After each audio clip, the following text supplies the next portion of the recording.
देखिए, ये QR code की पद्धति ये चल रही थी। ये इस जनपद में काफ़ी दिनों से जो है ये प्रयोग में थी।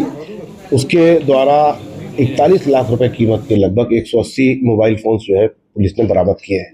लेकिन इसका जो अनुमानित मूल्य है उसके साथ-साथ मैं ये बताना चाहूँगा आपको कि मोबाइल आज हमारे जीवन का इतना महत्वपूर्ण अंग बन गया है कि किसी भी व्यक्ति के उसको मोबाइल जाने पर जो उसकी वैल्यू है या जो उसका 5,000, 10,000, 20,000 या महंगा भी हो सकता है, उससे ज़्यादा उसको कष्ट ये होता है कि उसके बहुत सारे महत्वपूर्ण नंबर चले गए। लोग अपने बैंक अकाउंट के बारे में डिटेल्स, अपनी रोज़मर्रा की पर्सनल डिटेल्स सेव करके रखते हैं और वो मोबाइल दूसरे के हाथ में चला जाता है, तो उसकी प्राइवेसी की ब्रीच हो जाती है। तो कहने को तो लगभग ये 180 मोबाइल फ़ोन्स हैं 41 लाख रुपए के, लेकिन वास्तव में ये मोबाइल फ़ोन धारक के लिए एक अमूल्य निधि थी, जो हमको बड़ी खुशी है कि हम उनको वापस लौटा पा रहे हैं और उनके जो चेहरे पे मुस्कान दिखाई पड़ रही है वही हमारा पुरस्कार है।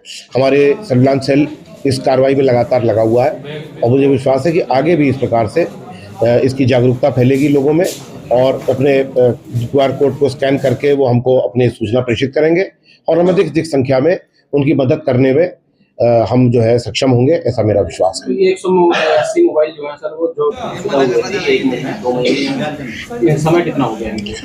देखिए, अभी मैंने आपके सामने जानकारी की तो इसमें कुछ 2022-2021 के भी मोबाइल थे जो चले गए थे 3-4 साल जागरूकता की कमी के कारण या उसमें प्रॉपर इंटरेस्ट न लेने के कारण। ये बहुत से कारण होते हैं जिनकी वजह से वो रुके हुए थे।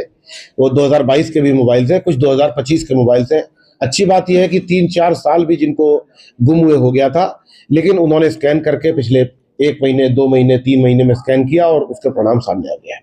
ये जो 180 मोबाइल बरामद हुए हैं, क्या इनमें कोई ऐसा गिरोह भी सामने आया है चोरी करता हो या कोई ऐसा दुकानदार चोरी मोबाइल?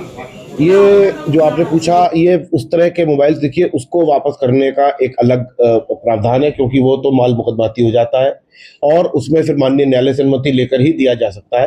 तो ऐसे भी हमारी जानकारी में आया है कि जो लूट या छिनैती से संबंधित हो, लेकिन उनको यहाँ पर नहीं दिया जा रहा। यहाँ पर तो वही है जो खो गए थे मोबाइल, जो वापस किए जा रहे हैं। मोबाइल खोने से संबंधित सर जनता के लिए कोई संदेश? मेरा कहना यह है कि जो उसको हाथ में कैरी करने की प्रवृत्ति है, भीड़ भाड़ वाली जगहों में कैरी करने की प्रवृत्ति है, हाथ में ले चलने की, उसकी जगह उसको एक सुरक्षित स्थान पर रखें, अपनी जेब में रखें, उसको अनावश्यक रूप से उसको डिस्प्ले ना करें, उसका ध्यान रखें। और जैसे ही ये आपका मोबाइल खोता है, आप जो है उसको निकटस्थ थाने पर जाकर या जहाँ पर भी सोशल मीडिया पर हमें क्यूआर कोड्स हैं उसके बारे में आप उसमें जो है उसका चीज़ें उसको अपलोड करें, डिटेल्स डालें, उसका बिल अपने पास सुरक्षित रखें, उसका डिब्बा जिस पे ईएमआई लिखा रहता है, उसका केस उसको सुरक्षित रखें। लेकिन सबसे पहले जैसे कि prevention is always better than cure, हमेशा सावधानी बरतनी चाहिए। ये हमारे जीवन का एक महत्वपूर्ण अंग है, तो इसलिए हमको चाहिए कि हम इसको बहुत सावधानी से बरतें, अपने पास रखें, अपने पास में अपनी जेब में रखें और ज़्यादा इसका डिस्प्ले ना करें। भीड़ भाड़ वाले इलाकों में चलते समय इसका ध्यान रखें।